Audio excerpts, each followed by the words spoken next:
Well, good morning, everybody.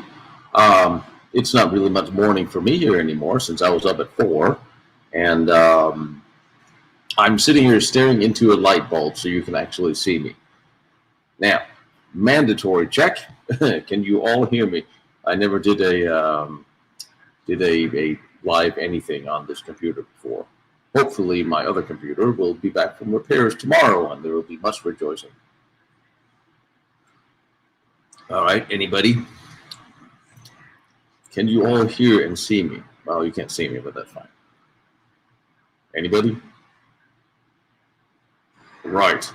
Okay, see, I wasn't sure. I sometimes record onto this and the sound is terrible. Well, I guess we should all be so happy, and I know we don't speak politics, but we are going to make a little bit of fun of things today, just because. I guess I got up early, I had cookies, I had coffee ready. I figure I'm going to just be there and watch the Russians invade Ukraine because they said that was going to happen today.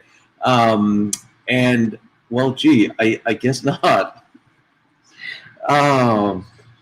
It's Monday. As you all know, I gave up watching the news years ago. A friend of mine, he... Hey, there you go. A friend of mine came up to me in the gym Monday and said, "Oh my God, what are we going to do? Russia's going to invade Ukraine on Wednesday." And I was just, what? And how do you, my dear friend in the gym who has nothing to do with military or anything else, know such high-ranking information? He said, "Well, I saw it on the news." And I thought to myself, well, traditionally, since the dawn of time, whenever countries invade other countries, they do make the courtesy 2-day phone call and notify CNN first. And I was kind of like, have you thought this may sound wrong? Well, yeah, I guess you may be right. I mean, I don't remember Hitler making that call. Stalin, hello, we're coming in 2 days. But I did call my friend in the German army and asked him if he wanted me to send him my grandfather's maps from 1941 of Ukraine. Oh, I'm sorry, it's a little funny because I saw the Ukrainian prime minister. I have friends in the Ukraine. I spent time there. I love the Ukraine. And I was kind of looking forward to going back this summer, one way or another. I guess if the Russian invaded, I'd probably be arrested as a spy. Probably.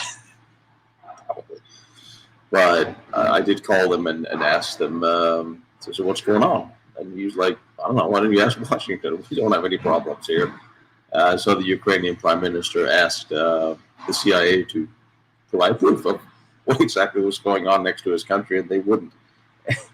So we're back to the CIA again. And, oh, dear. What are you guys doing? Anyway, I'm sorry. I just find it a little bit funny that we just keep doing the same thing and the same thing and the same thing. And it's exactly the same thing that Goebbels was doing and preparing of getting ready to get people behind something. Nothing has really changed. And I guess the next one that's going to come now that the Ahnenerbe is at least started, and will be Goebbels and Goering and Bormann, and then we go back starting from 33, and then we go back to Himmler and do the whole. So I'm kind of sort of following it in a order that is absolutely impossible for any of you to discern. So yeah, you're just gonna have to go with it. And I'm drinking coffee out of my paper cup. See, I'm at work. I can prove it. I did have a beautiful layout of Lost Battlefield beer mugs. That let's see if we can't get those done. And I got to do something. I'm going to have to do this because I actually try to read what you're saying. Yeah, this is sitting on a laptop on a low table. Terrible. All right, we'll start to come out. Did Hitler escape? All right, well, I'm still going to go with no. Not because he couldn't have. I just don't think he wanted to. He was so deeply invested in being in the German identity, being linked to himself and the Reich as he saw it. And if he wanted to escape, then I appreciate what they did in hunting Hitler and going through all the different venues and ways that could have been done. But I don't think he wanted to. From a psychological point of view, also, he was not in the best of health at that time. And not just because he'd been drugged up with strange things for the last couple of years. And that's not something we can entirely overlook. You can take, and yes, that would have had an effect because you have the uppers and the downer syndromes, but you also have really smart people that use drugs. They're still smart people, but they're still affected. And then there was the physical ailments, and possibly it will hurt a little bit more from the bombing of July 20th than we thought. So there's all those different components to it. I don't think he wanted to, but he could have. I just haven't. I think Hitler was done with the Third Reich. I think Bormann and a very large part of the SS and a very large part of the German industrial complex, as well as that matter of the Allies, because the businesses made money. Remember, all the way back in the late 20s, Goering was rallying all the big businesses to meet and donate to Hitler. And everything from banks to Colt and Lufthansa and everybody. This was almost a business endeavor. And those business relationships Himmler kept up throughout the war. To some degree, you would almost say that they had a significant influence on Germany. And it's driving me crazy. So, and you can see the Franco-Prussian War, everybody used Krupp guns. World War I, everybody used the same munitions from the same factories. And again, business is the ones who won these wars. See all the wars for the last many, many years. It always comes down to money. And I think Hitler had very clear relationships with these business leaders. But when it was done, it was done. They wanted to continue the Third Reich. And you look at Germany today, it's kind of on the decline. But you look at Germany for the past 50 years, these were still the same businesses running the country. And I think they were the ones pushing the button. And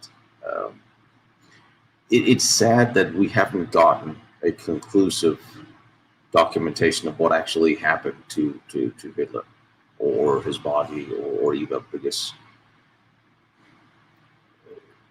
regardless if he made it or not, he was not in a position from 45 May to affect world events, and he didn't. So even if he had lived, he would not have been holding speeches or rallying anybody anywhere. But it's an interesting thought, and I just would like to see some more. I would like to see something more documentation on that. And eyewitnesses are hard because you have eyewitnesses that got things very wrong after the war, years after the war. You have all of a sudden eyewitness shows up 20, 30, 40 years after the war, and they have seen something they now remember. And that's again what I wanted to talk about today was, of course, the way history is being presented. And the whole thing, Hitler was certainly not a coward. He had 2 iron crosses, one for heroics in face of the enemy. That's right. He was the first one marching out front in the beer hall push. You can't call the man a coward. And same thing is, you can call a lot of people a lot of things, but you can't say about these people that they were crazy and they were stupid in any which way, because they wouldn't have gotten to the position they did if they were. And it's such an easy out for documentaries and some historians for all these years after. And it's a very good way of keeping Germany on its knees. Not that I want Germany you know what I mean. Hang on, I'm trying to read the question. I saw someone just said something. Thought there was a CIA document. CIA released any documents? My God, Mike, are you sure? Talking about regarding Hitler. There's lots of documents of a lot of stories of having eyewitnesses of Hitler and having been able to fly out, and he was seen here and there. And how many times have we not seen Elvis? I'm just saying, people they see what they want to see or what they would like us to hear, And that's the problem. We don't know. Like, there's a lot of atrocities that has been claimed for the longest time that never happened. But that's the story we want to tell because we have an agenda. I would like to get a little money from the CIA by telling them that I know where Hitler was. We got to have a little bit more. And that is one thing from traveling around Eastern Europe, listening to all the stories about all the things people have seen that I have no verification, no documentation of. And all we can do now is go backwards and then say, all right, well, what does my common sense say? Or the CIA did investigate where Hitler he went or he didn't, or the FBI did it, and both agencies have files of sightings of him. And let's face it, the body and the Russians had were not of Hitler or Eva. So we'll have to have DNA to test. There will be DNA tests coming up this year of certain people. I'll tell you more about that. And I cannot tell you how cool it is that we are here and what we're doing, because I just got an email today that apparently we have cracked the code of email client. So, and all this is possible because we have a dialogue between all you guys and me, and I bring you questions and put them out in the world, and sometimes life comes back with an answer. So like I said, this will be an interesting year, despite the fact that our YouTube views are now down by half of what they were in January. God knows why. All right. Wrong. Deutschland. What Hitler did not get drunk. Yeah, I don't think he did. I'm pretty damn sure that Bormann did, and I'm damn sure a lot of high-ranking SS members did, and party people did. Well, and I am absolutely certain what German business did. Hans Kammerer most certainly could, and I'm most certainly, definitely sure he did. I am 99.9% sure that Kammerer disappeared off to America, and hopefully this year I'll be able to prove that. Maybe. We'll see. If I know what I know, if what I think I know is right, then that's what happened. Al's News, thank you, brother.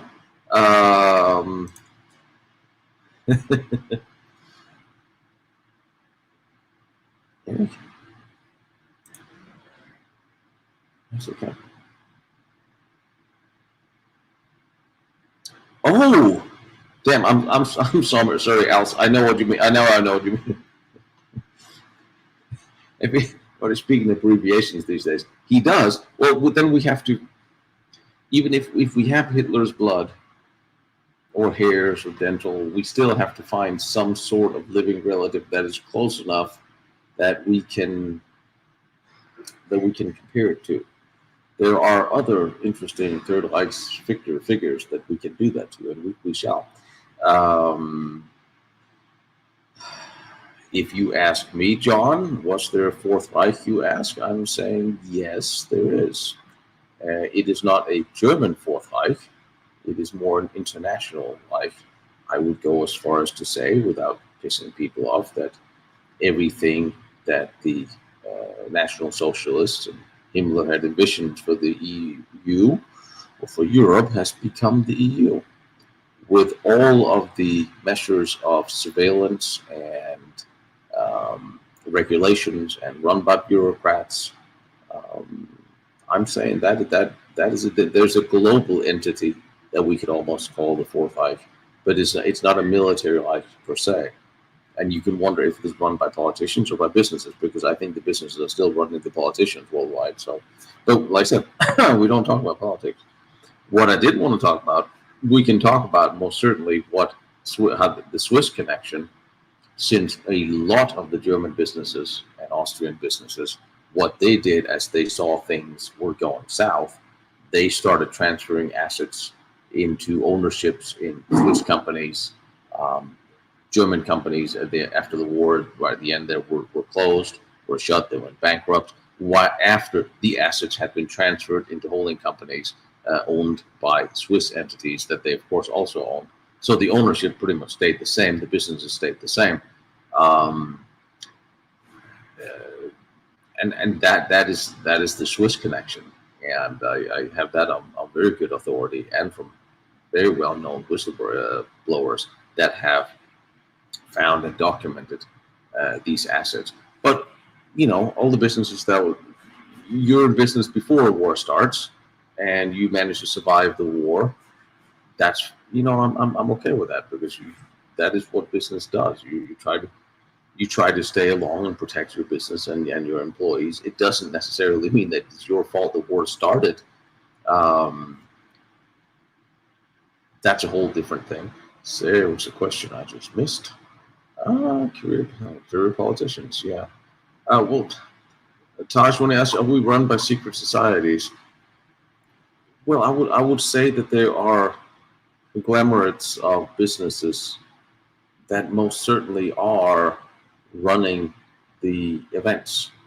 There's non-governmental entities that are pulling the strings.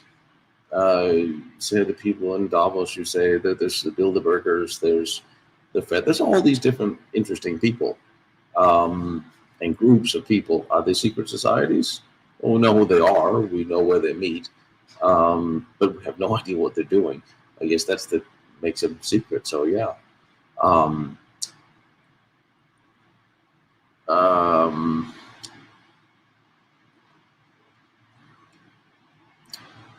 There you asked, John, you asked me what I think the Glocke was.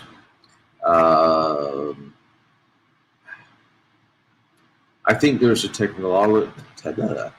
technology entity that we haven't seen all of yet. I think towards the end of the war, from what I have seen and can gather, there was planned technology, some of which may have been tested, first generation, maybe even second generation, maybe. But certainly there were drawings prepared towards the end of the war by German scientists that are still classified. And the interesting thing is why.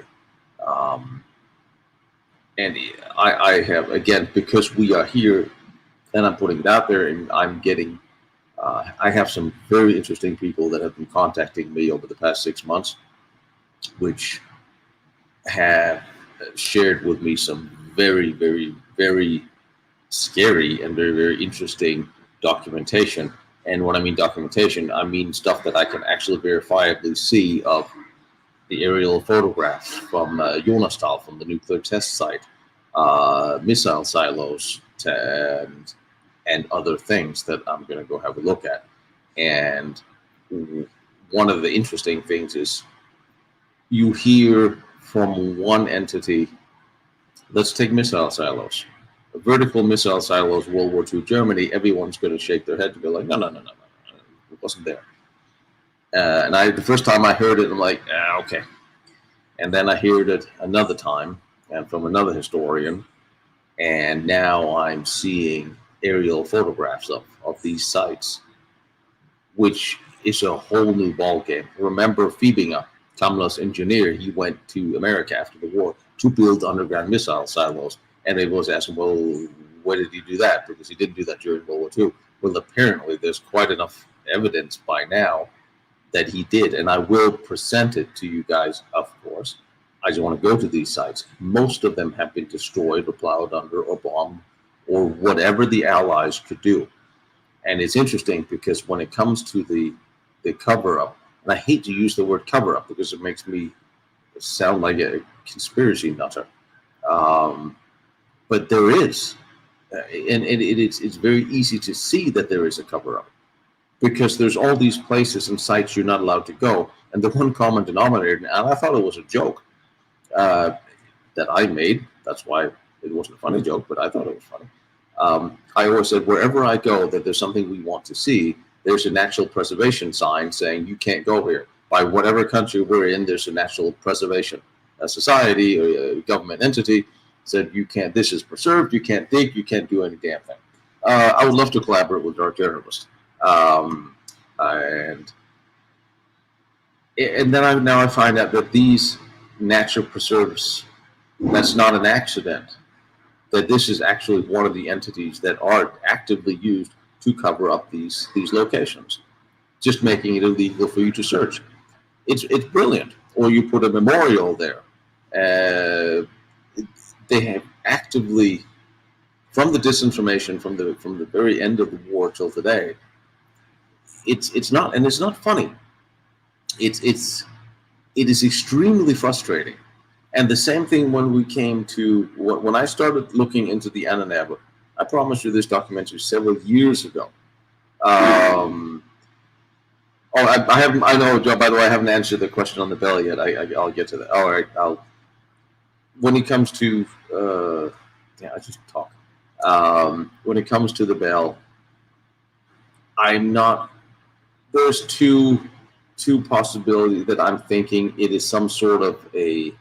It is. The bell was something that was used for something else. It wasn't its own entity. It didn't do whatever it did on its own. It was there to do something. For instance, it's always been said that there was an anti-gravity aspect to the bell, which means it would have been part of, or perceived as part of, a craft or something. It would go in something to aid this craft. For instance, I am more inclined to think maybe it was anything from particle acceleration. It was Betatron, Megatron, something else. But it wasn't its own entity. It's not like this is a weapon or this is a craft or this is a singular thing. It was made to facilitate something else. But again, we don't know enough about it, or even the locations where it was. Hang on a minute. Do I speculate the German nuclear research and maybe the mail as well? I mean, not for weapons. Yes, I do believe that there's a big part of the German project. Alice, thank you again, brother. They did in Jonastal on March 3rd, in 1945, and I have the aerial photographs. And not more than I shared with you last time. And of course, it's on the military proving ground, and they have the military since 93, 92, when the Russians pulled out. The German military pulled in, and they spent past 20 years cleaning up, replacing the soil, tearing down all the buildings. But there's still remnants in there that you can actually see if you can get in there. Remember what I said about raising bail money for this year's trip? Well, we'll get to that. I think there's a technology tree the Germans went down that we haven't been privy to yet. And okay, we're talking nuclear. You even have on the aerial photographs, you have the trenches they put people in. You have the test village, just like we had.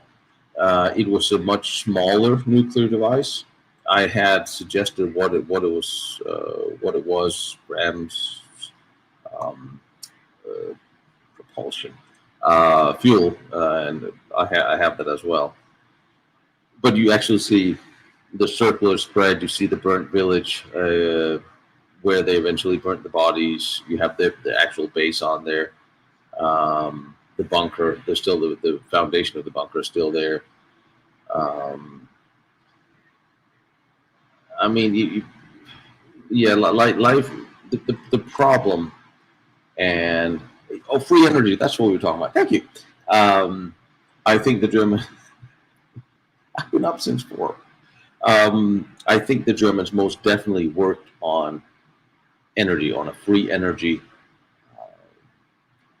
even for the nuclear. The nuclear was very much focused on energy, more so than nuclear reactors were made to enrich uranium to make bombs.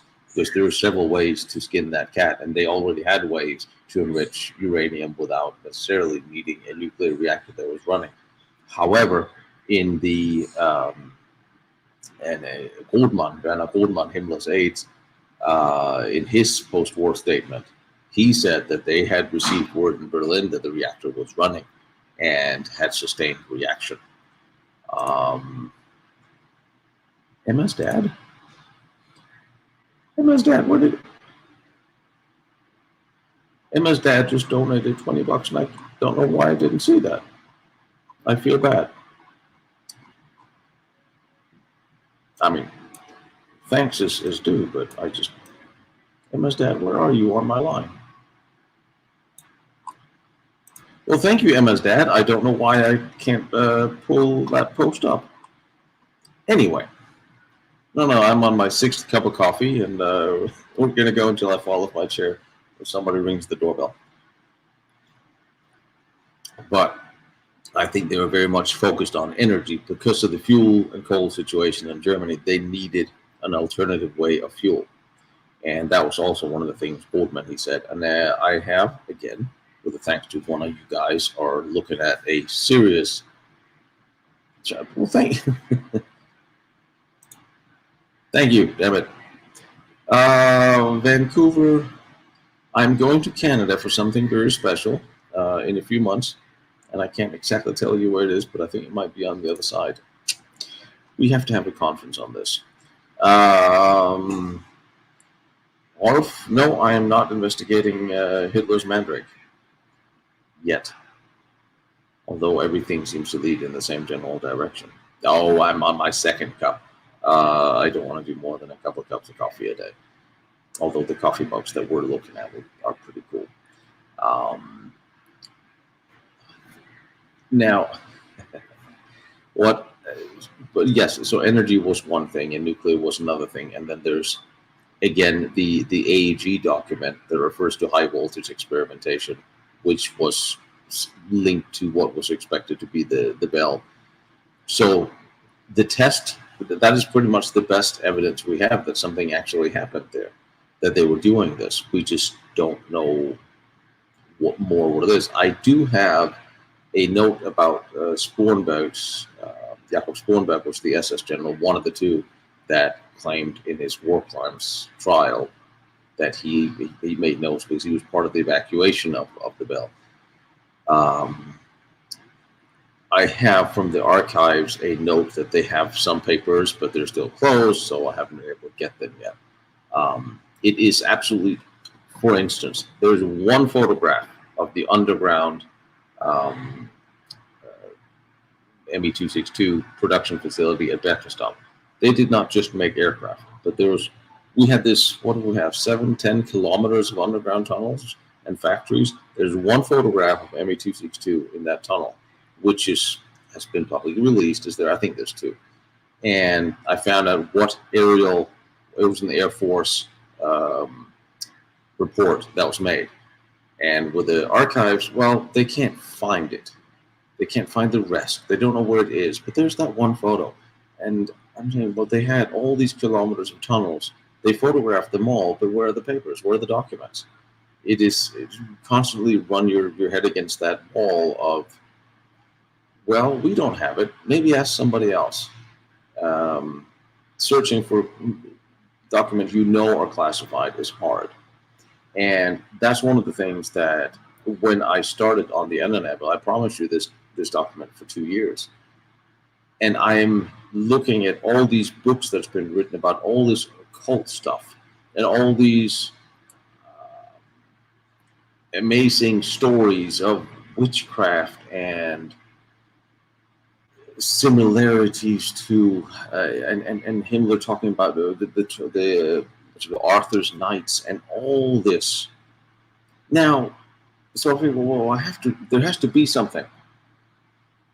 And I started getting worried because the more I looked, the less I found. The more I looked at the Ahnenerbe, the less I found of anything other than archaeology and pretty factual, valid studies. Then you get into the Lebensborn, and you start hearing stories. But if you read the stories closely and you dig into them, then you find out, well, it's not exactly as it's been portrayed. And that's why it took me so long, because I figured there has to be something. But there really was not all this fantasy, which is really interesting. And it was all a fairy tale. You hear all these tales that came up after 1945, And some of them, like Maria Orsic, no one ever heard of her until '92. And there's just so much. The same thing with was Dr. Hans Kammler a wealthy man? You know what? I have neglected to ask his family if they had money, because I found that would to be in bad taste. To be honest, I don't. So I don't know if they were a rich family. Or I have heard claims that they had businesses, or or the Kammler family had business in Czechoslovakia, which was, by the way, then must have been certainly taken from them at the end of the war. But I don't know.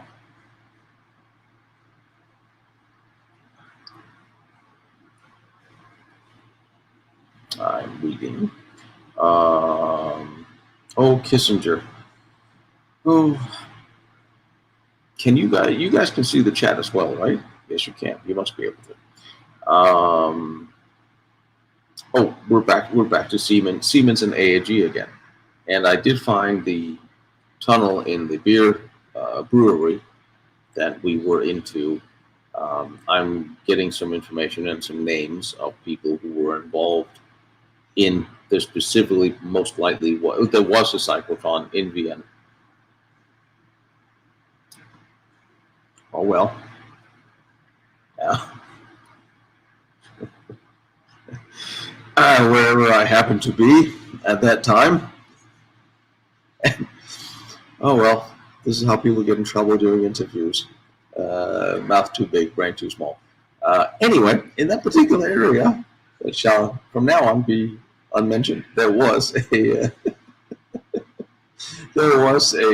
cyclotron, and there was also some other research that might have been in that location. Thank you, Blink. I'll keep uncovering the hidden history, and then I'll try to be unable to keep my own secret somewhere. Number 28. I'm not on the YouTube. I'm on StreamYard, so I can't see my thumbs up. But I should have had my 6 cups of coffee. But it was interesting with the Ahnenerbe, because I figured that what I had to do then is I just work my way backwards from the trials. Say, okay, let's see who got done for what. And then you look at the Lebensborn, and nobody there was no war crimes committed by anyone involved in the Lebensborn, which is interesting. It was, however, really, really terrible to hear what happened. What happened to the Lebensborn that were returned to their respective countries, including the women that had sometimes bore them with German soldiers. It was absolutely atrocious what these countries did to these women. I am at work, John, and South America. We are going to get to South America. I'm actually talking to Harry Cooper about joining him, South America, in the winter, because the seasons are flipped from here.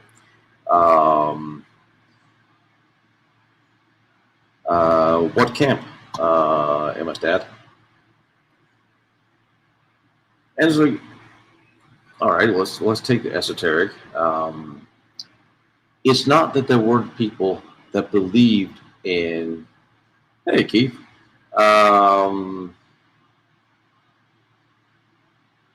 Yes, I do. It's not that there's not people in the 20s and 30s and 40s and during World War II that had esoteric interests. There most certainly were. There most certainly were Germans that sat around with their Ouija boards and read cards and had seances. But after 1935, yes, Andreas, lots of forts. After all the occult circles and organizations as such were outlawed, along with the anti-Masonic legislation that came out in 1935.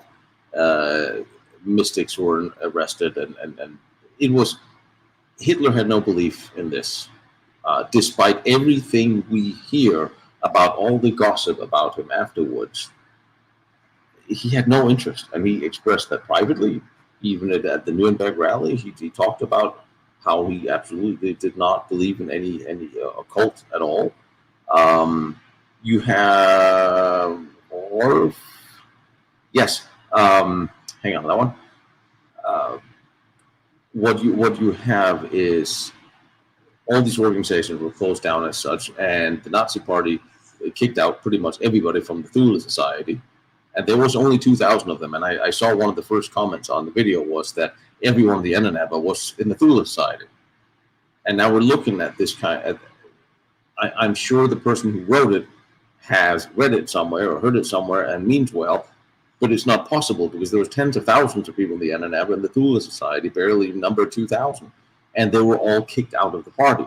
And after Hess went to England, whatever had remained left of at large occultists were locked up and were sent to the camps. So for them to have had any interest in it,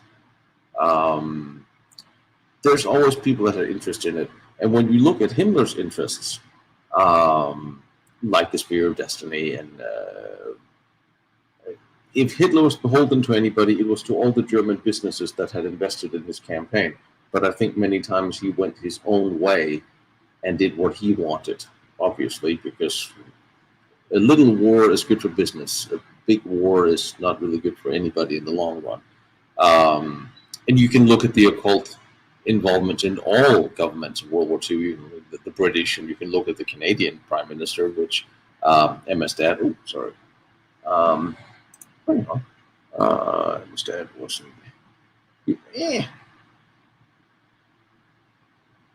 Really? My other granddad was. We should talk about that, which is interesting.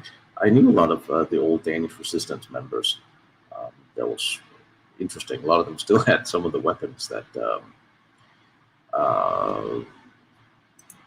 that the British dropped. All right. So Sebortendorf. Now here's another wonderful little weirdo to talk about. He was. Other than the Thule member, honestly, I will tell you, in high-level Freemasonry, I have not seen any swastikas. However, if there was, it certainly came way before the it came way before the it came way before the Germans used it. Accordingly, Hitler sketched out the swastika as a signal, as a symbol he wanted to use, which means that there probably wasn't much of an occult interest in it. And again, that's what I said about all the big rallies that people have ascribed all these occult symbols to. Everything is symbolism. And so Hitler picked the swastika. He could have picked it. I will say he could have picked any number of symbols, and they would have been presented in the same way.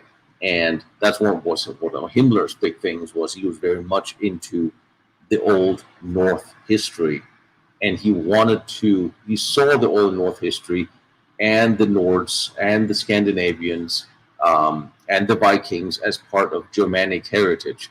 And he wanted to bring that back, like the SS wedding ceremonies but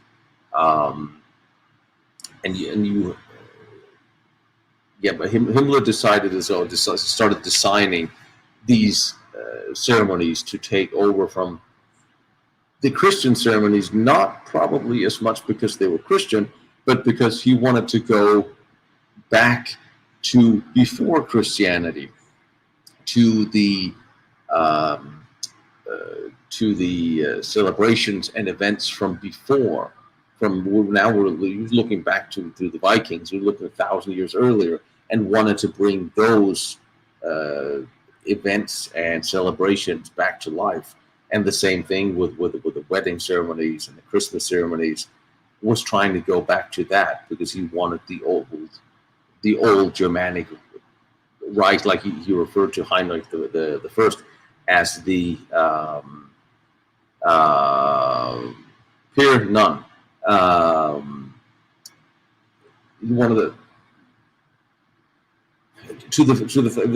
like you referred to Prince Heinrich as the first Führer of the First Reich. So that is where he was looking back at it. And I have capsule runes on it. I probably have a bunch of T-shirts with the runes on them because Affliction made them back in the day, and they were cool.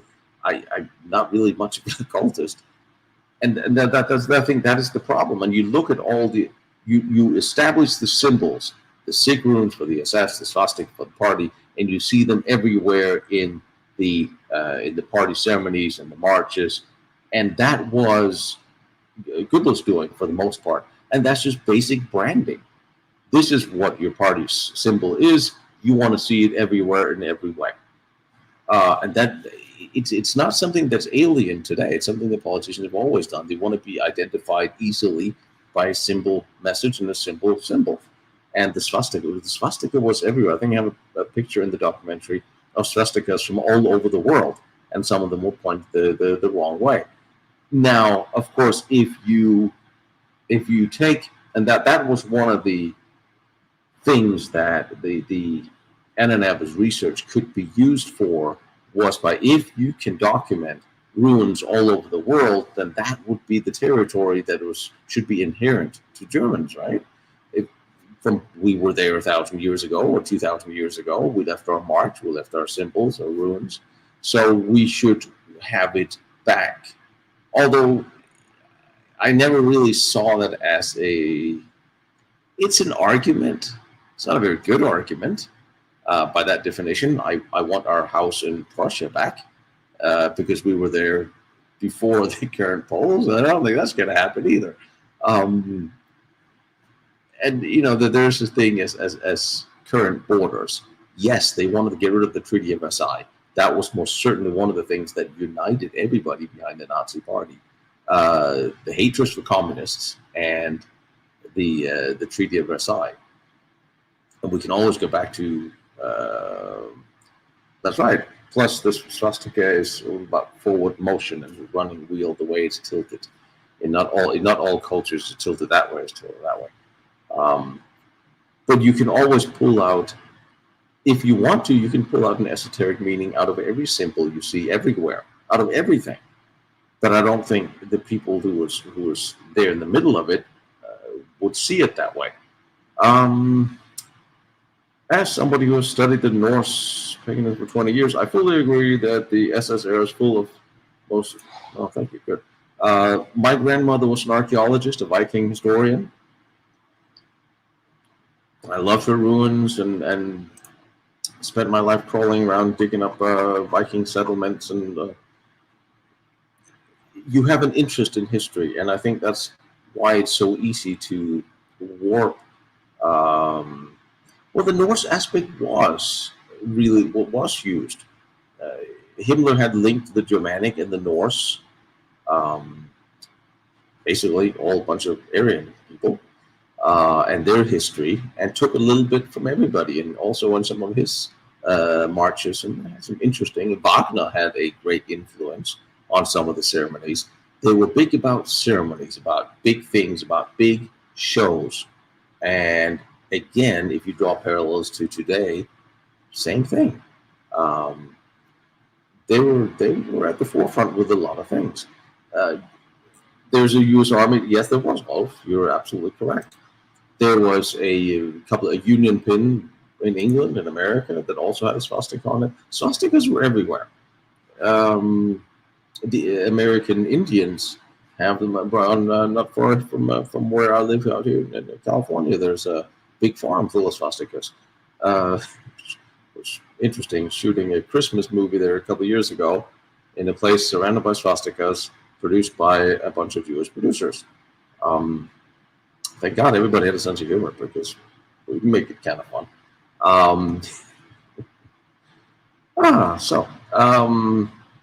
Yeah, you had it on planes. There was a lot of hippie Indians or happy Indians. I don't think any Indians are present at that building anymore. It's one of those ranches that's preserved. But it as in England, I mean, like I said, if you look at the choices the German people had at that time, practically, it's the same choice you have had ever since, practically, very left or very right, because people in the middle, they don't really say or do much. They just sit at home, drink coffee, and hope everything will be better next time. And that's how you line up and target your marginals. And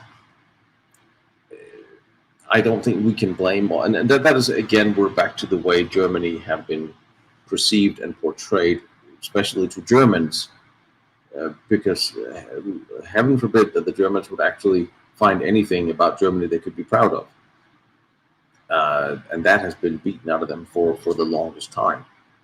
And that is a shame, because Germany had a great national identity before, not as a singular nation, because it was a nation that eventually was cobbled together, just like America and many others. But of course, there was a German culture built together by different things. But we certainly can't have them talk about that anymore. And that is one of the reasons why history has been so misrepresented, and still is, and why it is to a ridiculous degree that even in Germany you can barely be allowed to talk or research the technology Germany made. Because what if it comes out that they actually had something that was really significant and interesting historically, or before other people? Then we would have to praise Germany for actually having invented something that they did invent. And it's 75, 80 years after the fact. It's nonsense that we can't have an open, honest debate and conversation about presentation of what was. I will check my mail.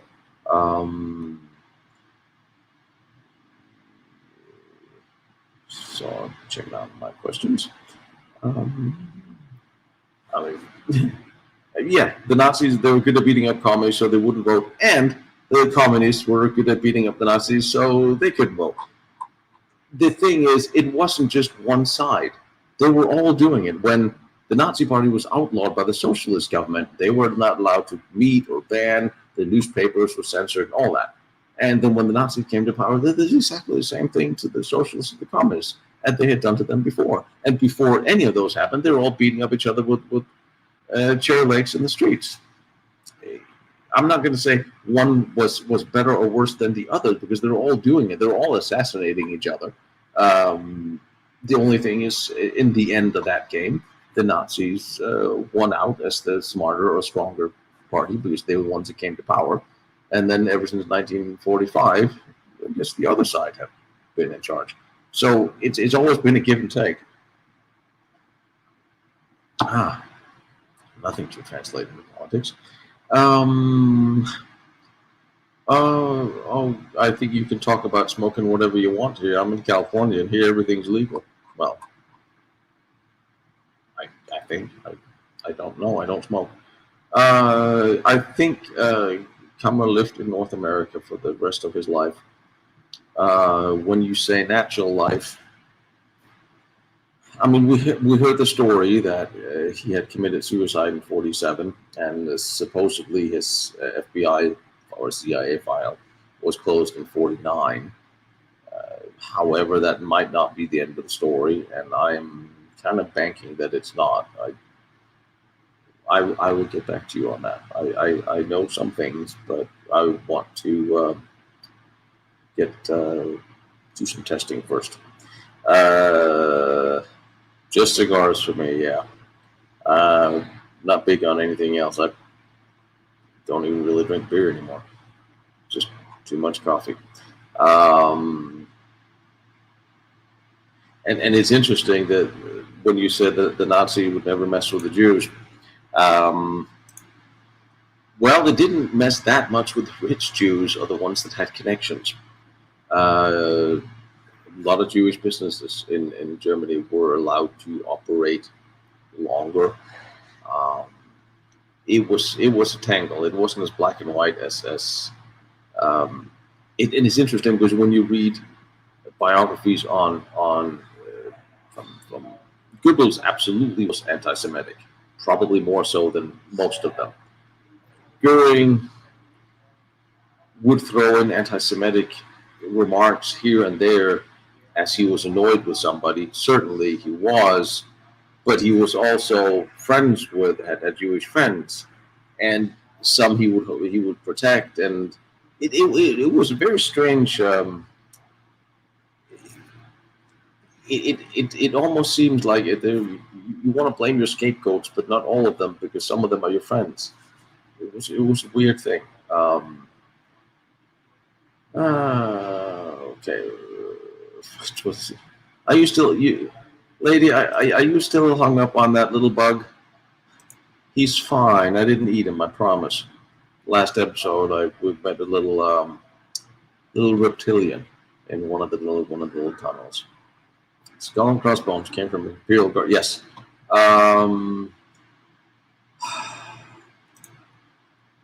The Prussian hussars were the first to use the skull and crossbones that the SS eventually adopted a version of. Where it came from before that, I honestly don't know, because the skull and crossbones have been a symbol that's been used ever since pirates. There's always been some version of the skull and crossbones.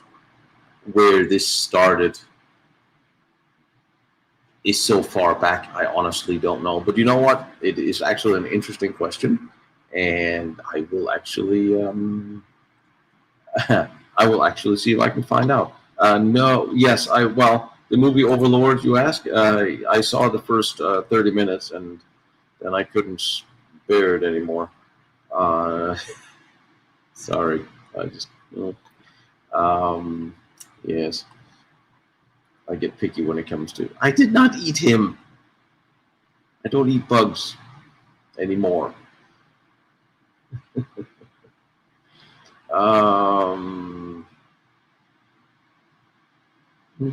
Reading comments.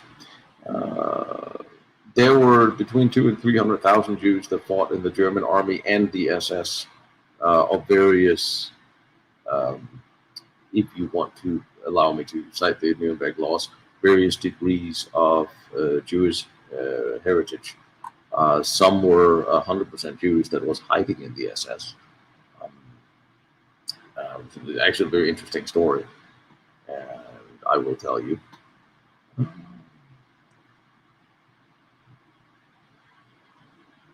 Oh, then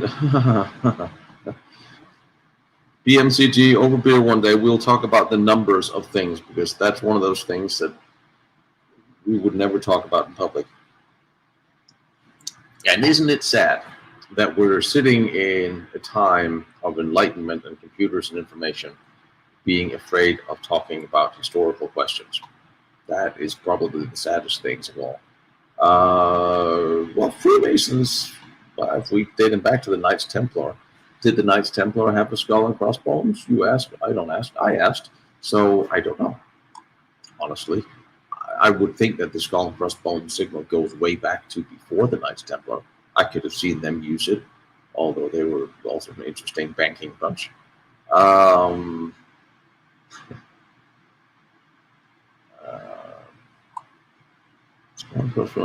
Private, yeah. Well, the Masons were, what are they founded in? No, the Knights Templar was all killed in the 1440 on Friday the 13th. I think the first Masonic groups that sprung out of actual Masonry didn't come up until 150, 200 years after that, I believe. Nazi Overlord time size war. Yeah, I think I remember that. Was that the one, or was that Raven? I haven't watched any of them for a while. I just remember that the Overlord one, there was some occult stuff. When they got into the village with the occult stuff, I gave up. Not to mention the photographer with the big flash in the woods, and that's kind of halfway I was there.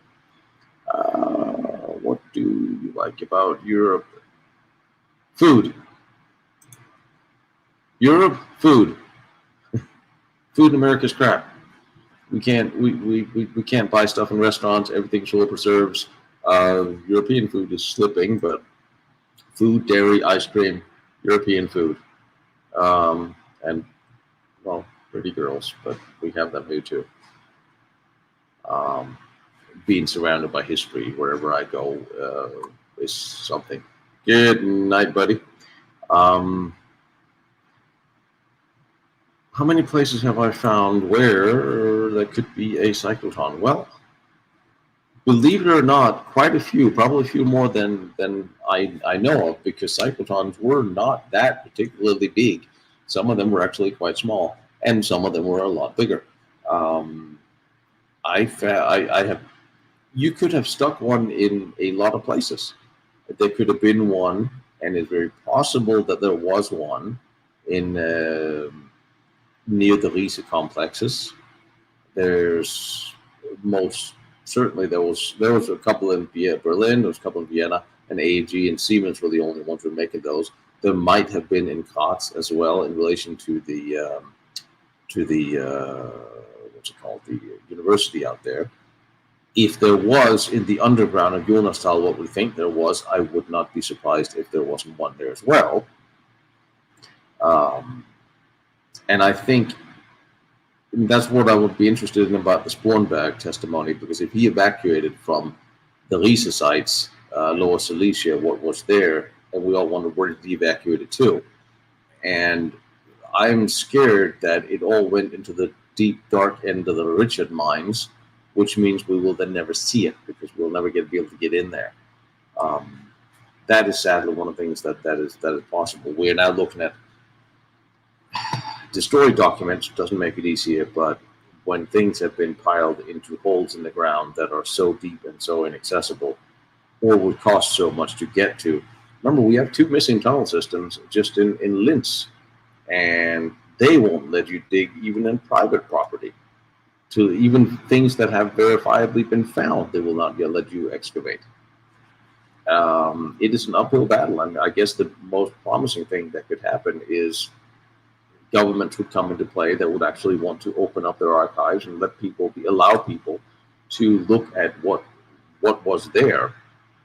Problem is, even there is, it also means that the intelligence services that are covering these places up would allow them to. Just because you're head of government or you're in government doesn't mean you know everything. I think it will be sad to say that the CIA, for instance, would share their information with any new government. And I'm pretty sure that the German Secret Service are the same, the Polish and the others. There's not much of a difference. So the question is, how do we get to this? Yeah, I saw that. I'll get to, we'll talk about Overlord again. Like I said, I checked out when I realized it was a crappy movie. I can make my own crappy movies. Maybe I'll even get paid for it. So, have I ever attempted to talk to Robert Clay about any stuff he went through? I have not. To be quite honest, I was not even sure he was still around and kicking. If you have any contact on him, please let me know. I will follow up. I do have a couple of interviews that's coming up. I've just been really busy. Why does Himmler have the head of rocket with? You know what? That is interesting because Himmler had to get him out because he was a big part of the rocket team, and he would be the part of the deal. Whatever that deal was is interesting because we don't know, but we can only imagine the deal had been made with the Americans to hand over the rocket team, and they would want to go as a unit. Why Himmler had him arrested was probably specifically just to keep him as a bargaining chip, because now we're looking at the last days of the war. Himmler knows things are going downhill. He wanted his own hostages, which means that Himmler's bargaining chips were not Himmler's bargaining chips, and Himmler wanted his own, but that didn't seem to work out too well. Like I said, towards the end of the war, both Goering and Himmler had been not robbed, of there had been dismissed from all their offices, and they've been seen as having betrayed Hitler, which in Goering's case he really didn't, and I think it's just a shame. It doesn't really matter. Not related if it's a shame or not a shame. Goering didn't betray Hitler. He did what his standing orders were as the second in command, and he called for the envelope. There was just like anyone else is well, not the football, but there's always a continuity of government. There's a guy with a briefcase with a whole bunch of papers to be opened in case the head of the government will disappear or become unavailable or so on. And Himmler had Goering had this guy with him. So when he thought that Hitler was now locked up or incapacitated, he had heard he had collapsed in Berlin, was exactly what the memo he got said. They opened his standing orders to take over, and that's what he wrote to Hitler. So Bormann got a hold of this and presented that to Hitler as a sign of treason, and that's why Goering was locked up by the SS, which was not really fair. And Himmler had gotten sort of much the same treatment, but one wonder if it was not already even after Himmler he failed to run the army to keep the Russians out and was dismissed from that post. Hitler still admitted to his colleagues that, well, Himmler's not much of a warlord, and he wasn't. He didn't have military academy training. He didn't know how to run field armies. He was very good at what he did, but just to take over an army and then keep an enormous amount of Russians out all of a sudden with very little, it would have probably taken more than Himmler to do that. But Schröder was doing a damn good job of in Czechoslovakia, keeping the Russians at bay. And considering how much and how many different SS units were in Czechoslovakia, they could most certainly have held out. And they did until the war had ended.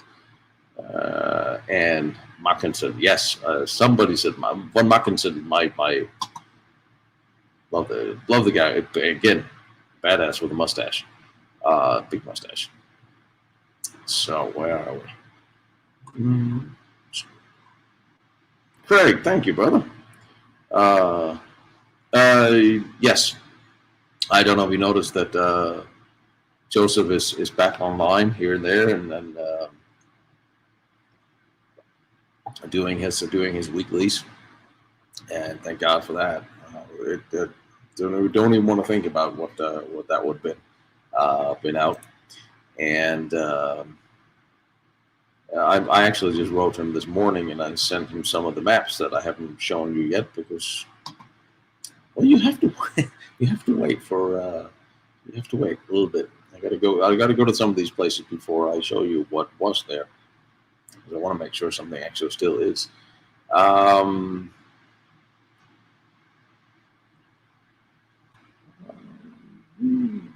So reading comments, trying to catch up.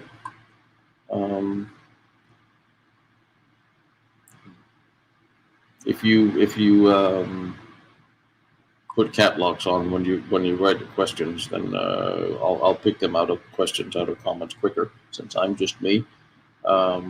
Lady has failed to narrate once again. Do I think there's one secret bunker that I know? Yes, I do. Yes, there's absolutely stuff underground we have not seen. Maybe we will. Maybe they have managed to destroy it. Maybe they do not know it exists. But I promise you that there is stuff underground sitting out there that has been covered up close enough to the war that the information of it has not transferred onto people today. So there are people in government that doesn't know they're there, which means if we find something, investigate it, document it before we tell them, because then it might disappear. If we do it the other way around. When do I plan to go to Russia? as soon as they'll let me damn well in, pretty much.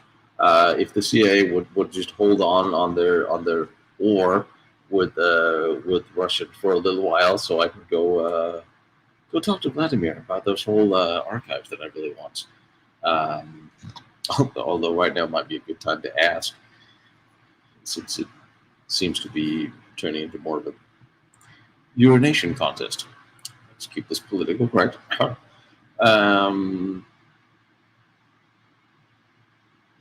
Oh yeah, and I don't want to go to Antarctica because I don't want to sit there. I don't like it to be cold, but unless I find out where I'm going. Yes. The Bridge of Remagen was good. It's interesting because Kamala almost got caught up in Market Garden. He was very close with his firing ramps, with V2 firing ramps, and the Eindhoven as well. And when they started dropping paratroopers around him, some even said that they did it specifically to get him. I have a hard time believing that. But I mean, he just got out of it. Kamala had some near misses.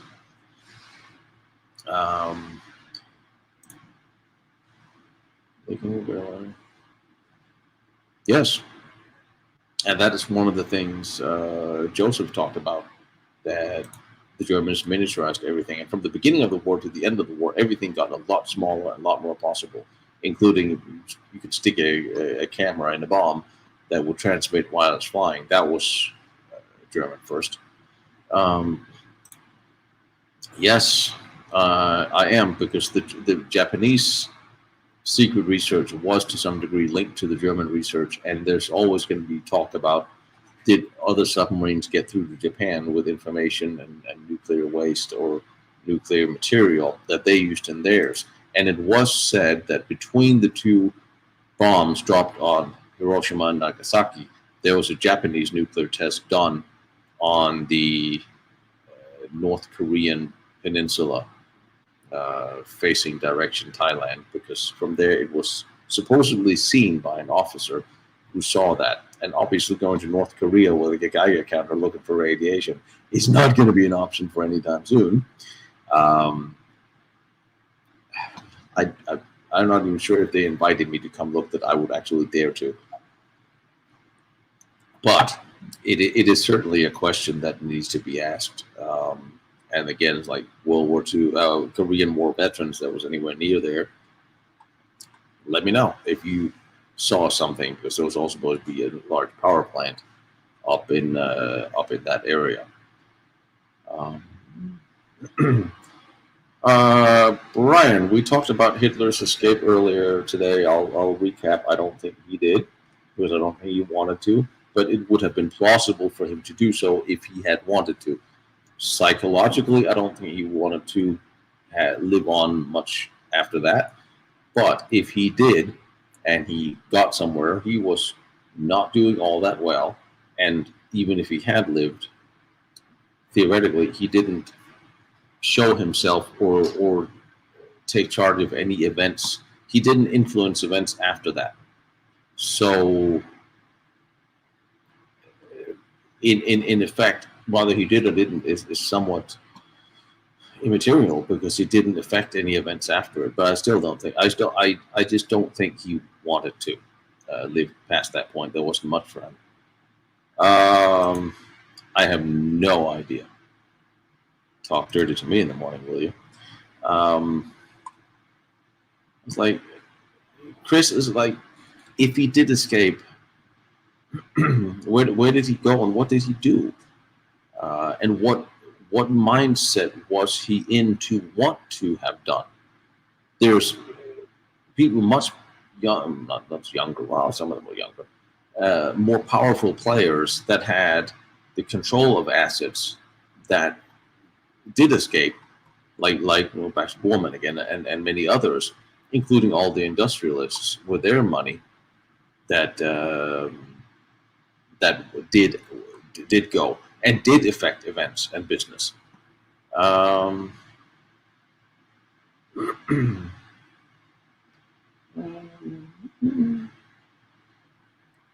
Do let me know while we're talking if Russia attacks Ukraine while we're here, just so we can switch to live. Not holding my breath, and I will say it's funny. Yes, every now and again I do listen to Dan Carlisle, but it's I don't have much time to do anything.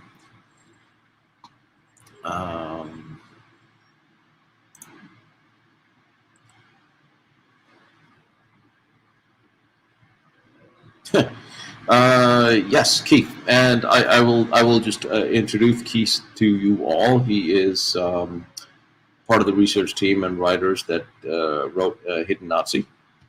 Keith is the one that doesn't want to come on the show and do an interview with me. And yes, I think we are all, and I'm guessing you can share with me more on that.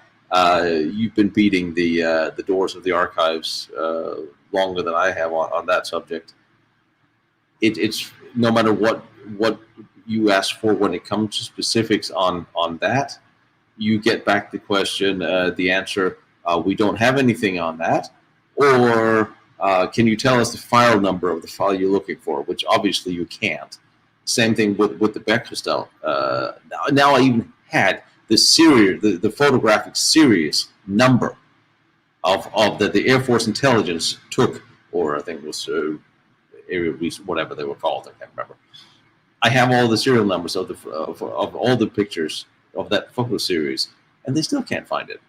So when it comes to Himmler, it would have been an OSS operation. It would then have turned into a CIA operation, and when it's classified by them, it's going to be classified by them until we all die of old age, or somehow we force their hand by showing up with a dead body or some DNA, saying, "Oh, here he is." We'll get back to that, but it really is. They're good at hiding this stuff, and like I said, the only thing we can do is find specific evidence that will force them to admit that he was here, what he did, or that in the same thing in Germany, that all this research took place. I have now so much documentation and information of things that are hiding in the ground in areas that I'm theoretically not supposed to allow to look at, and I probably will never get the permission to look at, because when it's proving grounds, we're back to that again. All the proving grounds where they tested something very specific, or very special, or nuclear, or have been said to have done so. Some of even the place where the rocket silos, and I just a couple of days ago I got GPR scans of vertical silos, and they're all now placed in places that are natural preserves, so you're not allowed to look. All of them just magically overnight turns into a natural preserve. Just ask Andreas Sulzer exactly how that went in Austria, and it's hard to go up against that machine. Because one thing, it's a machine of bureaucrats who are trained to say no. Hang on, John. But it's also a team of people who probably doesn't know why, what it is they're hiding. They just know they don't want to get fired because they have the pension to watch out for, and that's the problem. It is. You need. That's why I have actually composed letters to some of the heads of the interiors of these countries. I'm not expecting anything, but at least I've got to ask. Why did Himmler refuse his boss the big airplane? Reading the statement, I don't know. Number one, possibly because there was personally because Himmler, he wanted it or he needed it, and Himmler didn't. Second of all, because Himmler at this point used to be said to be only answerable to Hitler, and possibly had different instructions.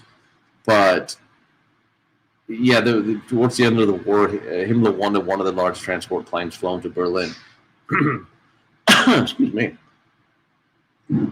It could also have been a pragmatic thing, considering that Berlin was practically under siege and dominated by 3 different air forces. It could have just been pragmatic. It wouldn't have come back. It would have gotten shot down. Again, those questions we don't know. Don't want to my wiki lab. Right on wiki. Oh yes, let's rewrite WikiLink. Yeah, let's do that. Call the bell, boomerang. It always keeps coming back up. Yeah, that bell is a thing. Yeah. So it's the most famous thing that we've never seen any documentation of. Hashtag Irving Reserve. David Irving, yes, I know him well. It's probably one of the best researchers there is of military history. He's got such a. We can do a whole episode on David Irving and how that whole thing came about, but he really got. I still don't think for somebody speaking an opinion it was fair what they did to him, but that's not here or there. Well, Bormann was a smart man, and he was a ruthless man. I don't think a whole lot of people can say anything nice about Bormann or Goebbels. Although, the more I study, and that's the interesting thing, when you really start studying the files and you start, and the diaries and the statements and the people around them, you start getting a completely different picture of these people and these events than we have heard for the past 70 years of history. And that's really interesting. Yes, Bormann set Goering up as a traitor, and that was actually well documented. Because Bormann's desk was raided after the war in Berlin, and a lot of the memos for Goering to be arrested was still in Bormann's desk with his signature. They had it in for each other for a long time. I am surprised that Goering held as long as he did, because he was a very smart man. And I said they were all smart people. Otherwise, they wouldn't have gotten the position they did. But he really did mess up the whole Air Force thing. And whether it's because of drugs or it's because of, there are things Goering was good at, and there are things he was not so good at, and that was probably one of them. The whole organization for thinking was probably not the best. Obviously, somebody else should have been in charge of that. I will get to that when I get more into Goering. I'm still going over some of the papers and statements and letters between him and his ex. I'm still in his early stages of Goering. When he lost his wife, I think he lost a big part of who he was and his drive. But that's a whole different story. I think all of them seem to have had those problems. But again, when you dig into what Goebbels actually knew, even though we can pretty much say that he wrote his diary expecting it to be read by other people. So you can look at what Goering wrote and go, well, you're embellishing, and he did. But when he writes about warning Hitler and the general staff leading up to the winter of 41 about there not being enough winter clothes for the troops, and you look at the date line, he was way ahead of that. Where where I can't remember his name either, who was in charge of army procurement, he lied to Hitler. He lied to everybody about there being enough winter clothes. And Hitler was told there was. Goebbels didn't believe him and started a collection of civilian warm clothes that the army initially didn't want to accept until things really went bad. And there was a lot of times also with the air war, and even Goebbels wrote months before the invasion of Normandy that this is where it's going to happen, and it was going to happen around this time. He was right in a lot of his predictions, which is very interesting. He was smarter than I thought he was. He was also Goebbels seemed to be very emotionally driven. And he was apparently, there's times where he would break down and cry to this girl, that girl, over this and that. And if Hitler had snapped at him, he would stay in bed and sulk for a day or two. He seemed to be, I think a lot of these guys, when you look at them, they had several personalities. But anyway, we'll get into that more when I get to Goebbels. But he was interesting. Himmler was an administrator, but he was also a man with, he had ideas. He had some interesting ideas, and he had very specific ideas of what he wanted and what he wanted his organization to look like, with the historic vision in mind from the past. Very interesting. Bormann never saw prosecution, and the big problem when it comes to Bormann and Hitler and the decisions made is who actually made some of the decisions that was presented in Hitler's name, because a lot of people couldn't get to Hitler as soon as after Hess went. Bormann was the one in charge of contact and access to Hitler, which meant he kept people out he didn't want to. And that became the problem for a lot of people, which means Hitler was acting out of sometimes missing information or flawed information, which can be blamed on Bormann. Bormann would sometimes pass laws based on what he believed Hitler's intent with statements was. If there was one person that absolutely should have been on trial, it was him. Hang on, let's see what Keith has to say. Right there could come understood there was no reason. That's and that's I think that is absolutely, you're absolutely correct, Keith. Himmler was no longer a valuable in a post-war world where Himmler had survived. There was no room for him because he had done what he had done, and he was never going to be rehabilitated. Himmler was still an asset because he knew everything, and he knew where everything was and how it was done and who had done it. And there was other SS men. You look at the Wolf survived, Bormann. There's a lot of people around Himmler that survived. That, well, of course, a lot of them also turned and testified against their others. But there was a place for them in post-war Germany or America. Himmler, there never would have been, so he was certainly expendable, boss or not. And again, it was an asset that would most likely have been lost. It would have flown to Berlin at that time, so absolutely. Yeah, I know. I thought so.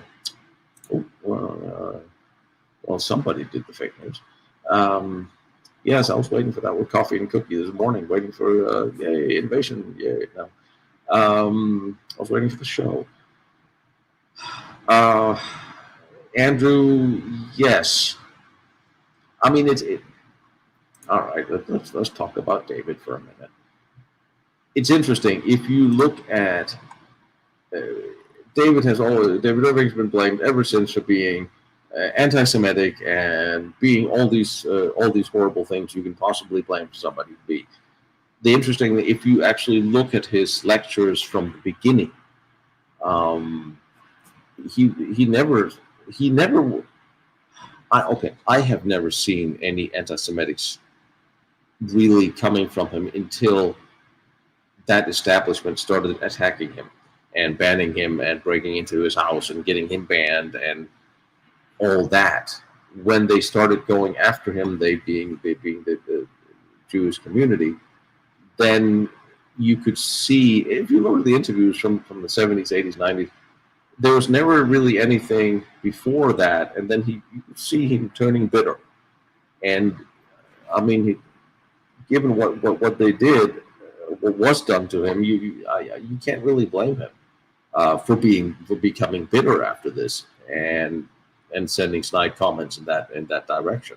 But I read Hitler's War, and after I read it, I was looking at it and going like, well, I was looking for the I had expected some highly anti-Semitic or high praise of Hitler or something, and there wasn't. It was very, very balanced. So I couldn't really figure out exactly where it was, except somebody made the decision to run him over. Also because he always, the big problem he had was he made it hard. He pointed out that there was no documentation proving that Hitler knew about what was done to the Jews. And he still maintains that stance because he found any documentation of that. And that makes, I don't know, he never whitewashed Hitler in that sense, which would be kind of hard. He was still the man in charge. What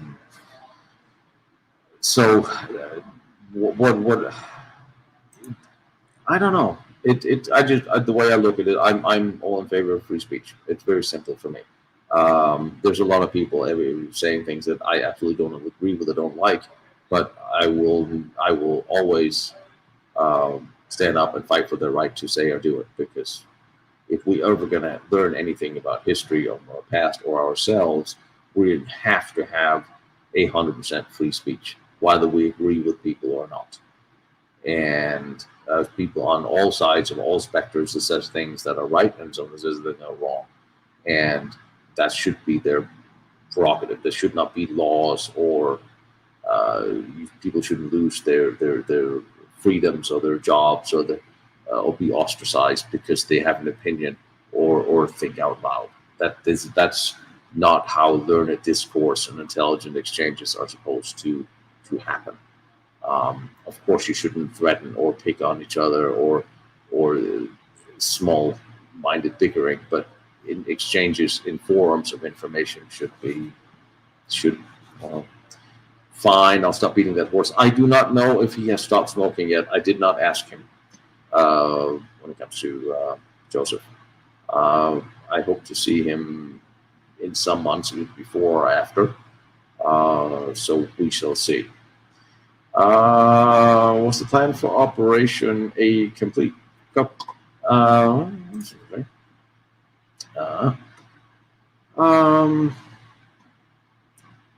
I mean,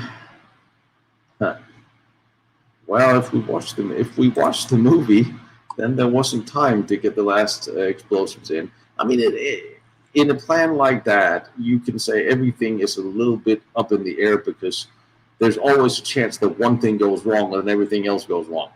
And if you have one man with one bomb to kill one man in one place at one time, there were so many places where things could go wrong, like you did. If they had had this meeting inside the bunker, then everybody would have been dead from the air pressure. They moved it out into a big house with open windows, where the blast could travel through. The briefcase got moved. The plan was solid in the sense that if everything had gone right, it would have gone right. But then again, what would they really have gained? They would have got rid of Hitler. Then they would have to contend with Himmler and the SS. And just because they held up all the SS officers in Berlin, that would not have gone very well. Goebbels would, and it's interesting because Goebbels kind of sat on the sidelines of this. And what the plotters didn't know was there was a direct line of communication between Hitler's Wurstler and Goebbels' communications in Berlin. They did not know about that. So that's how those two could actually communicate outside all the cut phone lines. So no, the plan was flawed. I'm sure they meant well and they tried to really get it to kill Hitler. But it wouldn't have been that long before the rest of Berlin that would have been turned around with a whole bunch of SS troops that would, in that case, had taken over the country. Because remember, Goebbels was very popular, especially after the bombing of Berlin. He had. All right, take care. He had done a lot to build air raid shelters and get water traps and all these things in the towns that were bombed. And Goebbels was slowly presenting himself. I think he saw this a little bit as an election campaign in 44, 45. So he was popular, and Himmler, believe it or not, he was also very popular. So for the plotters who had then just killed the Fuhrer, that was still popular enough that there would have been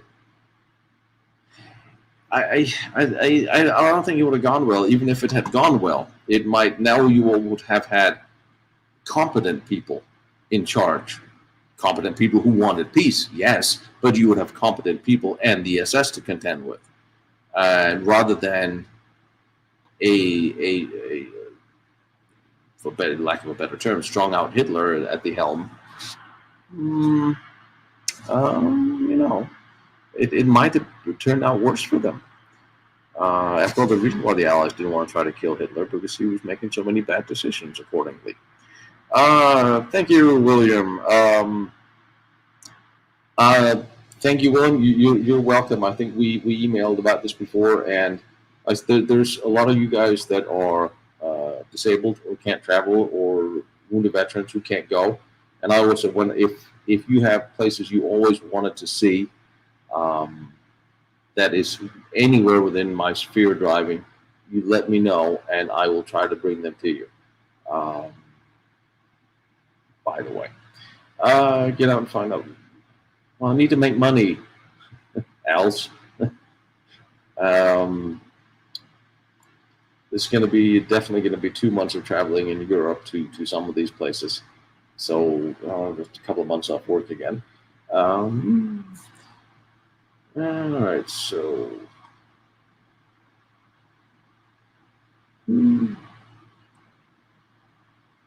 yeah, that would be interesting. Maybe we can get Putin on the show, talk about what in the archives. Didn't what's his name? Seagal, didn't he get second citizenship? And he knew Putin. I did a movie with him, so maybe I'll give him a call. Get Seagal to call Vladimir. One of those, John, where you're crawling through. Well, I think this year that's going to have to be the way it's going to go, because I'm going to have to go into some of these places.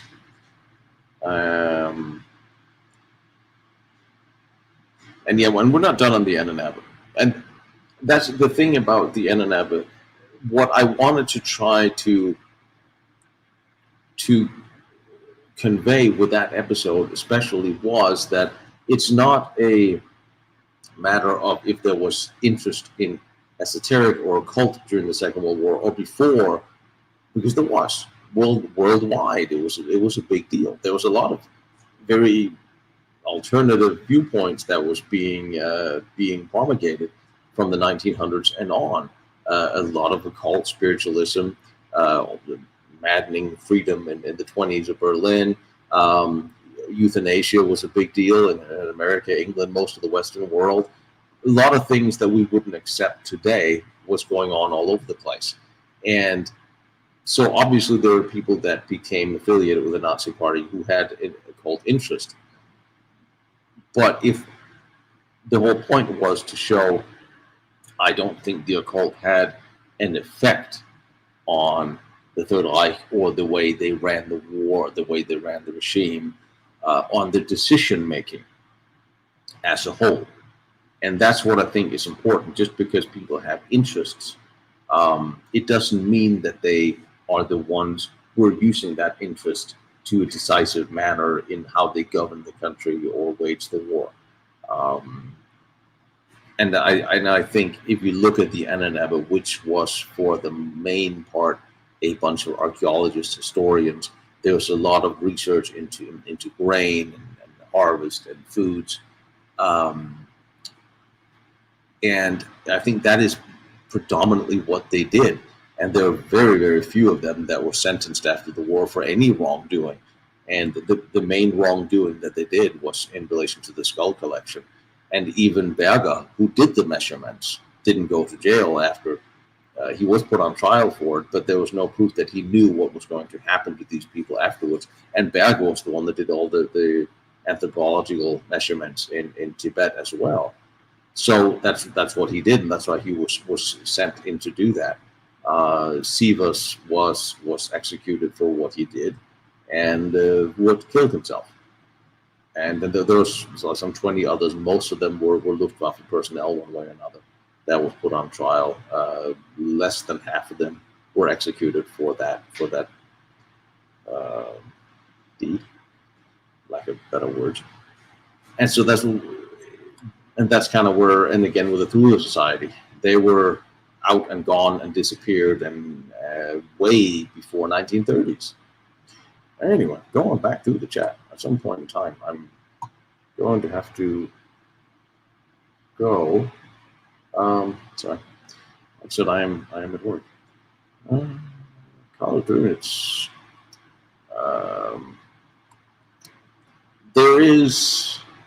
There were the whole Alpine fortress is a different thing than what we have been told, and I'm going to go spend some time there this year as well, and then we'll talk about that more in detail. Not sure when I let people look at them now. Yeah, I know. Well, then again, maybe the Russian archives will let you look right now, because there's more of a possibility that they'll show us now than then, because whatever is in the Russian archives about what the Americans found and then subsequently did with it will be embarrassing for them. So maybe they'll be interested in being embarrassing the Allies a little bit more for that's retaliation. I really don't want to play politics, and I don't care. I do want to know what happened and what's hiding.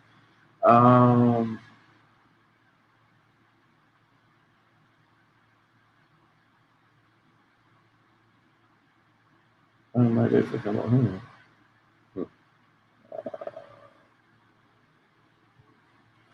I think, John, many of the missing U-boats, I think more and more of them have been accounted for. This is more a Kinefeld question, and I think we talked about that, or he talked about that some time ago. More and more of them have been found. A lot of them had been sunk without documentation, because there just wasn't documentation for it's not possible in the middle of war. Did you sink it? Didn't you? Maybe you did, maybe you didn't. Maybe the ship that sunk a submarine and registered, maybe itself was sunk later. And then there's, of course, the ones that showed up in Argentina. Probably some showed up around Japan, and some showed up in Americas. I would actually want to ask Kinefeld more about how many of them are still missing and why.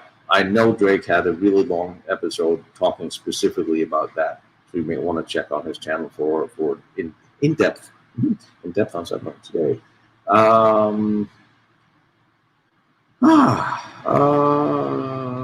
Is the Ukraine and Russia just more winter games? Yes. There's not good. I've always said there's not going to be a war there. It's just a distraction. When there's noise in one part of the world, look at the other direction, because that's usually where the real story is. Dr. Karl von Pasternak. Yes, I have heard that name, and I have heard the name. I've seen it come across somewhere, but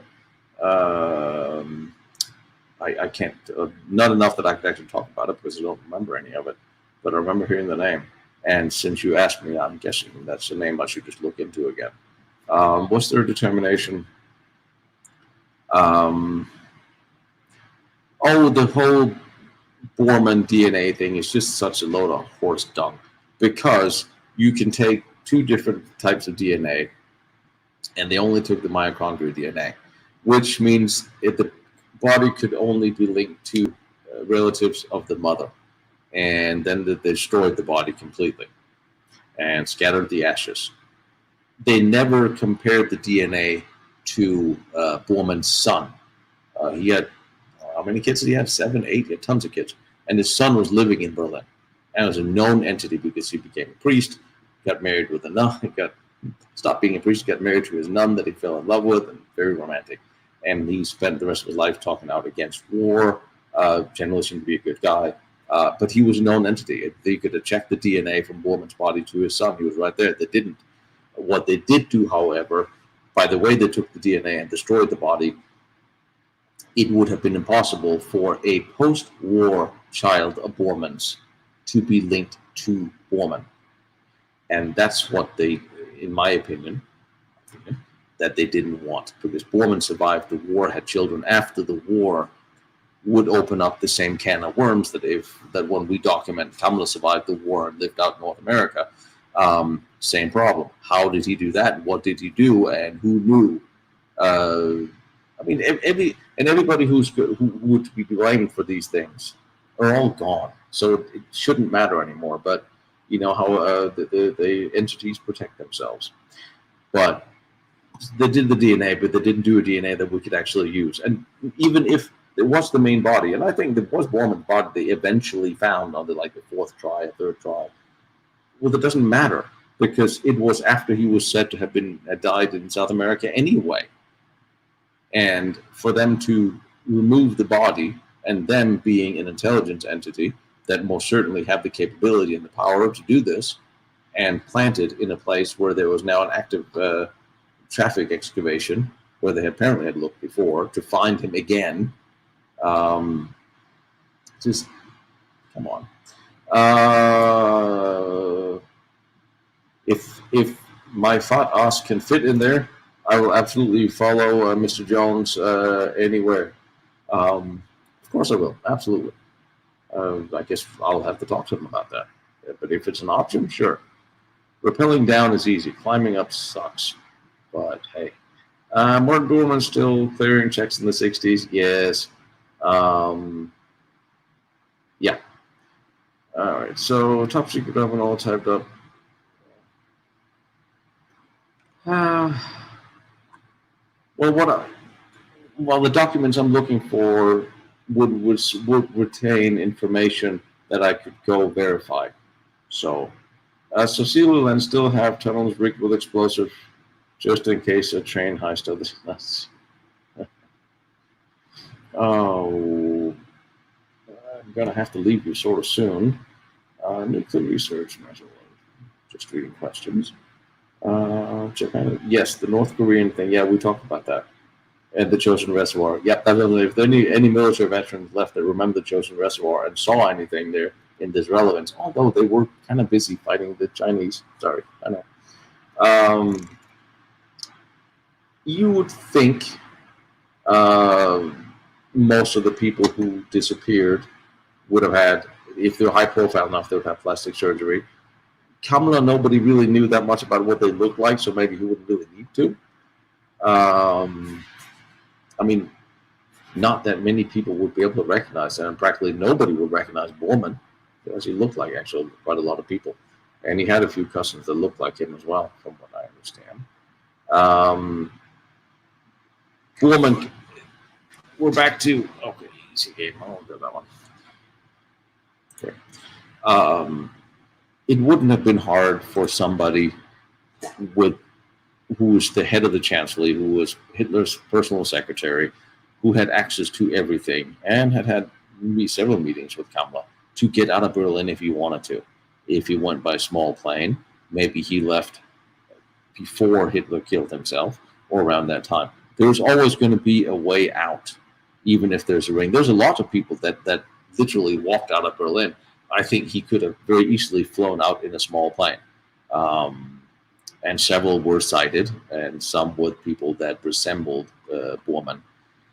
I think the question is not if he or Hitler or anybody, if their ranking to that degree wanted to get out, they would have gotten out. And I think the hows are less important. The possibility that they could have, of course they could have. And I think it just, he was such a smart person, and he had assembled all this money and all this power.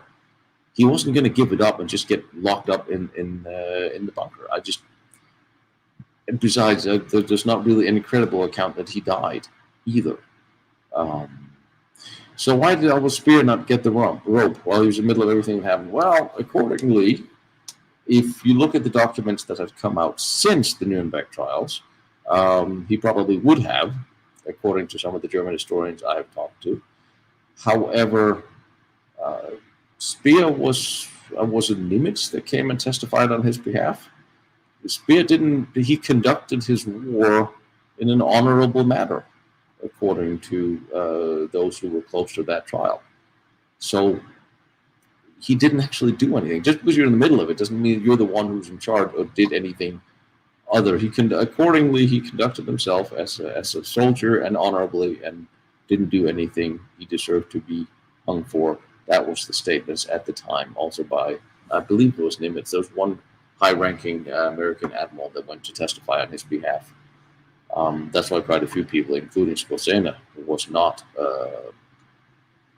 killed or hung in trials, because Skorsena should have been killed because he infiltrated in an American uniform, thus spy, thus execution. However, the British did the same thing, and so did the Americans in German uniform. So everybody did it, and there's actually SOS commandos who testified on behalf for Skorsena that, well, if you're going to kill him, you're going to have to hang us as well, because we all did the same thing. I'm not done with Hess. Again, I'll make that short and simple. Hess knew something. Hess was there to meet with him. He had a letter to the king. Why he went? Maybe he had gotten feelers from England that a peace was possible if he could meet with the king, and had the hopes that the royal house could topple Churchill and end the war, which some indication that I have seen from the British royal house and from the Queen that wanted to try to rally generals and admirals to oust Churchill, because they knew Churchill was going to destroy the British Empire, which indeed he did. And there may have been more communication going on between them and Hess, because Hess knew a lot of the royals from before the war.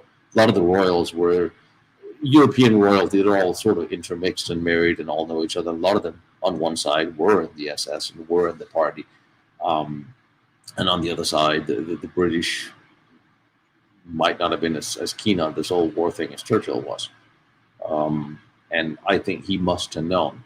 And it must have been something important. And if it related to something that would have been embarrassing to the royal house after the war, that would be reason enough to lock him up and kill him before he got out, is my guess. Again, the papers should have been released. Obviously, they were not, once again. See if we get them before we all die of old age. How do you hide 50 submarines? There's a big ocean out there. It's not that hard. You can just sink them anywhere, really.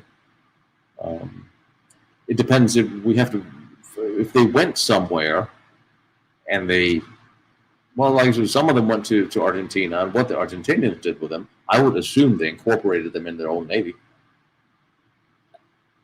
I have met with a guy who said he saw a few of them sitting out there.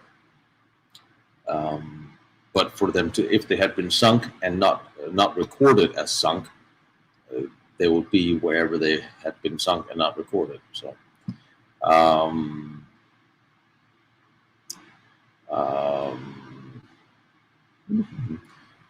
sorry.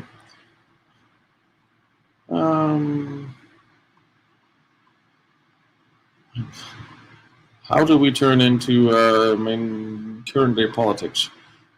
We can always we're only allowed to make fun of the CIA. Because they have a great sense of humor.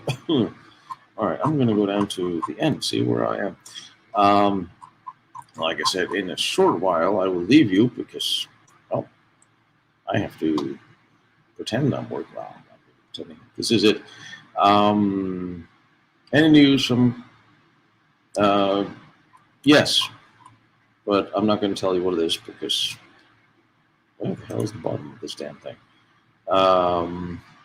Sometimes I get news and information that I'm not going to share with you until I can show you where it sort of belongs. And I have learned one very important thing about obtaining information or seeing things is that I sometimes need to do the things I always said I wouldn't do and keep it to myself until I have documented it, because sometimes it just disappears in the middle of the night. Right? So Yeah, we'll do that. Sometimes I share little things on my Patreon that comes up a little bit and piece here and there. I'll say, never heard. Chris, what did I miss? Oh, I'm at spacecraft in Argentina. What did I miss? What are you guys on about now? War is business. Yes. It always was. Okie dokie. Anyway, but no, we're not done on.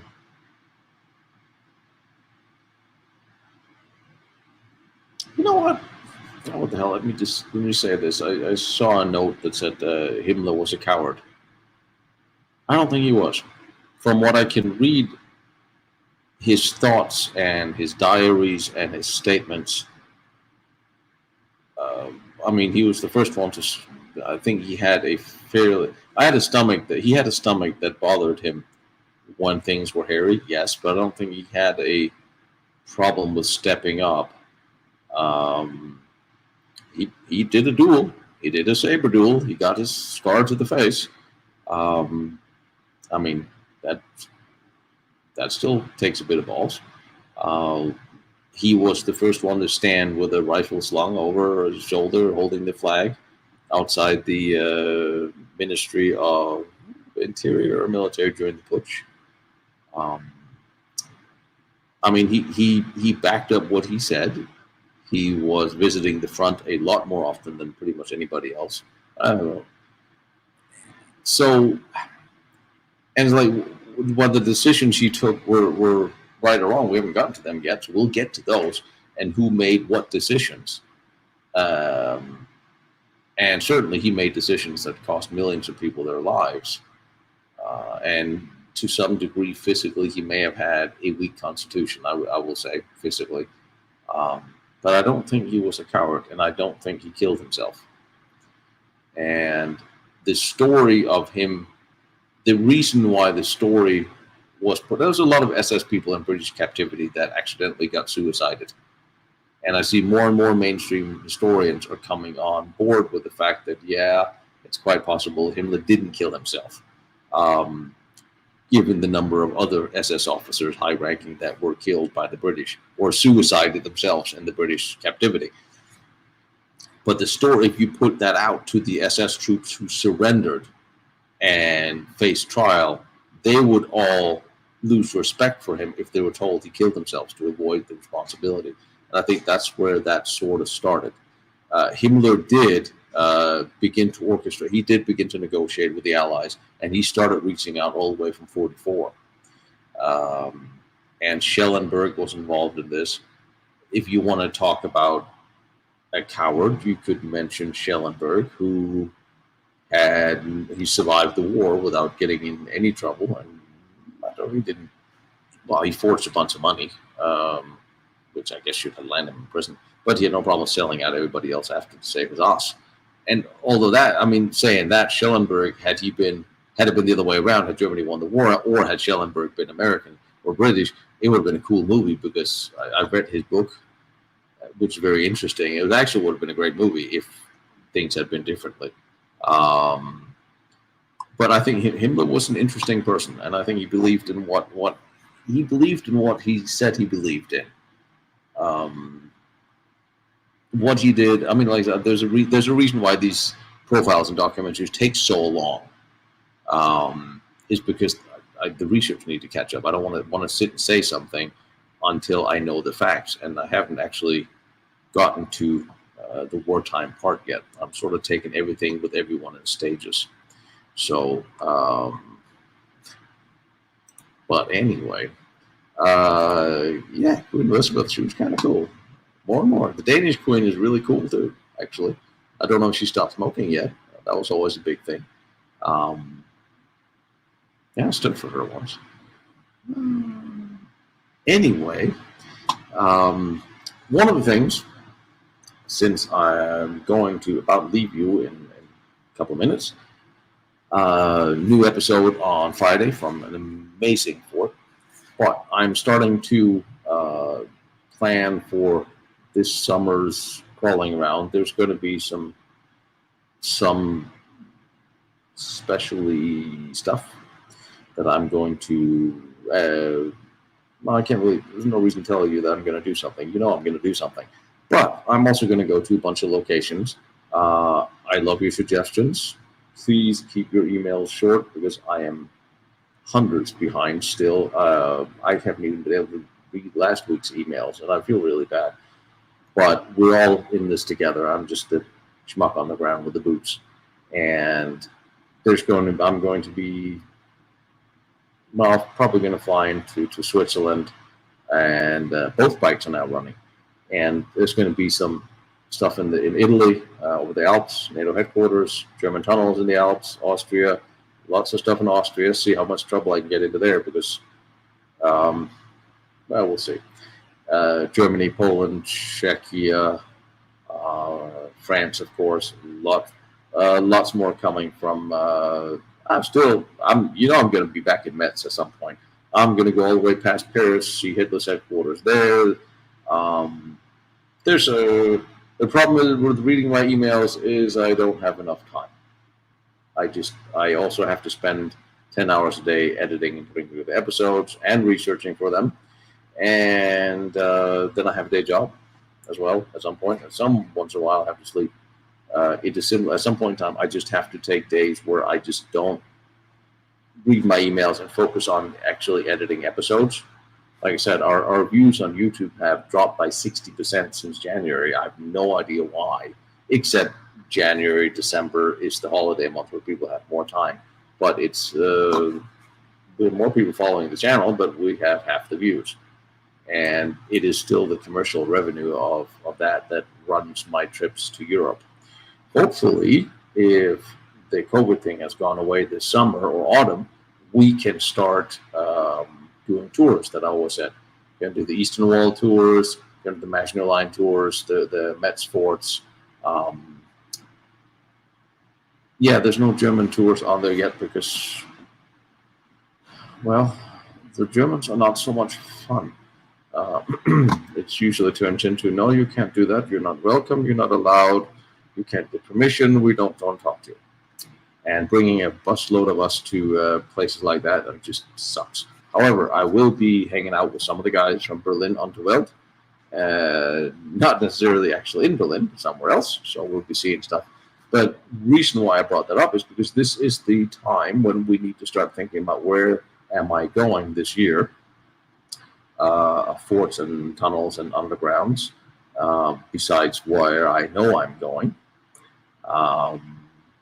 So if there's any tips with coordinates, let me know. If you know of any of the tunnel systems or any of these places that are temporarily unbricked or open, and I'll of course keep you guys posted when I'm out there. Sometimes they get bricked up, and then after a few weeks or a month, somebody pries them open, and you have a window of little time to go in and have a look before somebody breaks them up again. So,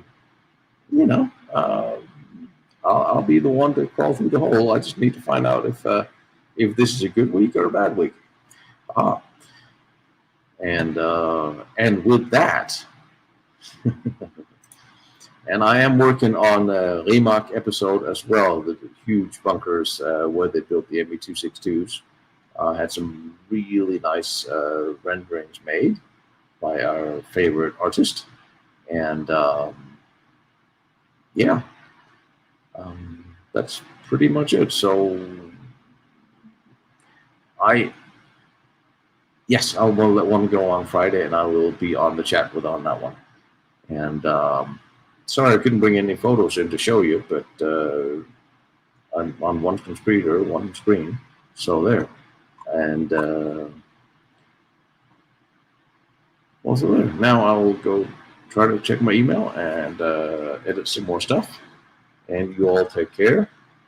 And more from Liège coming, more from Metz coming, a lot more from Verdun coming. I just need before I get into that, I just need to sit down with my French guys and actually translate some of the French. Finland, yes, I have Finland and Norway. I forgot to mention Finland, Norway, and apparently almost Sweden, because a lot of you guys out in Sweden have suggested interesting things. And there's including Niels Larsson that we seem to have now found out quite a bit about. To the point where I think maybe we'll actually do an episode on him and go talk to his family and hear their side of that story, because that will be interesting. And I will tell Joseph you all checked in. And well, you know what? I'm pretty sure the next week or two we still won't be at war with Ukraine. So I'll go on another live here. And you guys, you take care and be good. And if you can't be good, don't get caught.